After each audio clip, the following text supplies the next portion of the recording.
Okay, today I'm going to share with you one of my favorite backing tracks on YouTube. I'm going to give you some ideas for how to jam over it. If you have great backing tracks that you like on YouTube, please share them in the comments below. It's hard to find good ones, I believe. A lot of them are just your basic 12-bar blues. A lot of the emotional ballads are kind of lame. I'm looking for things that have interesting chord progressions that you can actually hear a melody over. So this one has a very interesting chord progression. I'm going to start by playing the chord progression in open position and then up in the 5th fret area. So that'll be two rounds of the progression. Then I'm going to solo a little bit. I'm going to show you some scale work, and then I'm going to throw in some harmonized thirds, fifths, and sixths. Some double stops and some of the sliding sixths that we've worked on quite a bit. You wouldn't necessarily play them all back to back the way that I'm going to do. You'd spice them in a little bit more, but for the purposes of practicing, that's what I'm going to show you. The backing track will of course be linked at the end of the lesson, and you can subscribe to this guy and give him some positive feedback as well. Okay, here we go. This is called Neoclassic Ballad in A minor. We're going to be looking at the A minor scale and the A harmonic minor scale. A minor, D minor, G, C, F, B7, E, sus4, A minor, D minor, G, C, F, B7, E, sus4.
Okay, so let's talk about scale work first. So the A minor scale, also known as the natural minor scale, you should know is the same as the C major scale. You're just starting on A instead of on C. So you have A, B, C, D, E, F, G, A.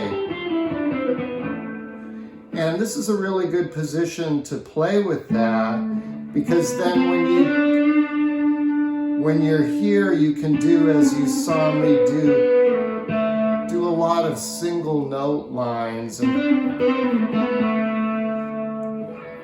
that's really a fun way to work on this. You can do the same thing on any string, of course.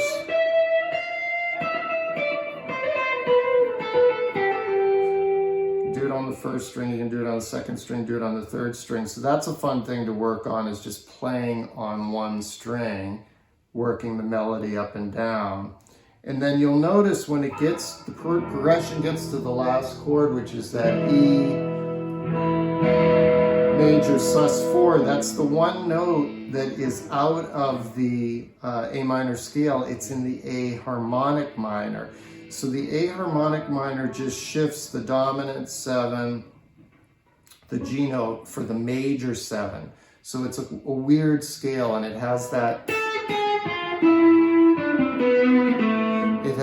weird kind of medieval sound to it. I did a lesson on that. I'll link at the end, playing around with those minor scales. So it's A minor scale with a major 7. And the reason that works there is because the G sharp note, that major 7 in the key of A, is the major 3rd in that E major chord that we're ending the progression on. So one thing to really practice is, when you're playing along with this, play your A minor scale, but when you get to the last chord, shift the dominant 7 for the major 7 and play off of it.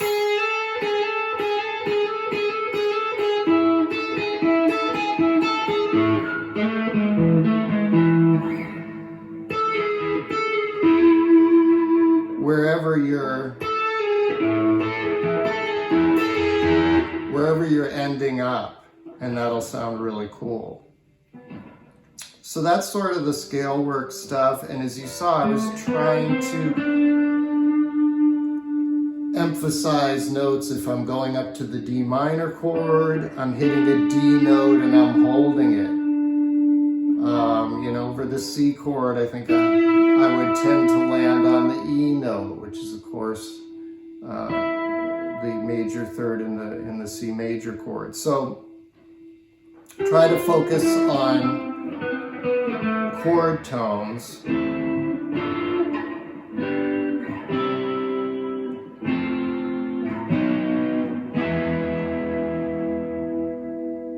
Then I played around with some harmonized 3rds, 5ths, and 6ths. I started up here with 2 notes out of your octave of a minor chord.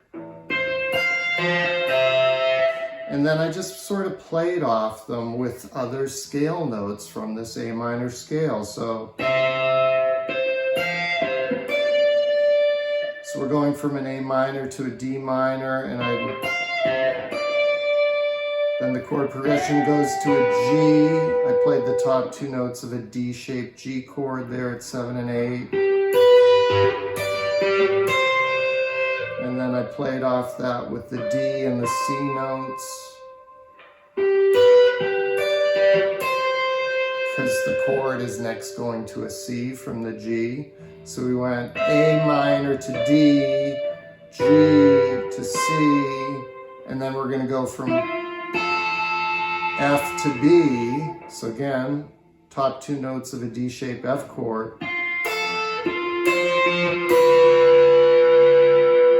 So I played off the C and the B note because we're going to a B7, and then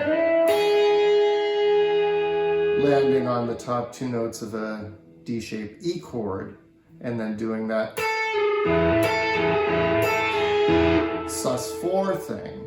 And you could even go, if you want to really get that harmonic minor medieval flavor, because you have that big jump between the major 7 and the flat 6.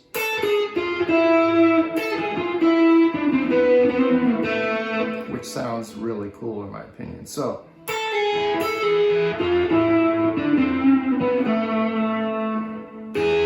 You could also have walked up over the E. That would probably sound a little too country or rockabilly for this neoclassic backing track, but that's an option for you there. Then I did some harmonized fifths and sixths. So over the A minor chord, we have a harmonized fifth. Then over the D minor, right, that's part of your A minor shape D minor.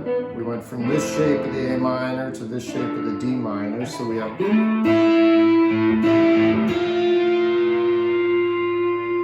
And then over the major chords, we can do our sixths. Right, that's part of your C or D shaped G chord. And then our C chord of the A shape. We're on 4 and 2 here for all of these, so.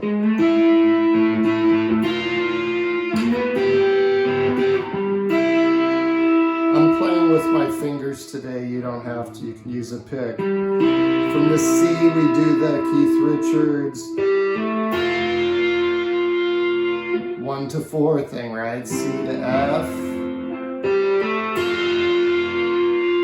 And then the B7, we're not playing the 7, we're just playing 2 and 4. And then we have that same 1 to 4 relationship. That's this whole chord progression is a lot of 1 to 4s.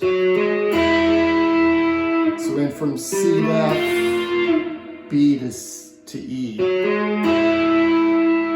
And again.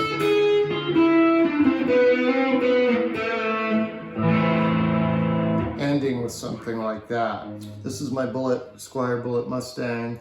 People have asked me to feature it more. It's with these DiMarzio Cruiser and chopper. It's particularly good for this style of overdriven, highly sustaining lead work.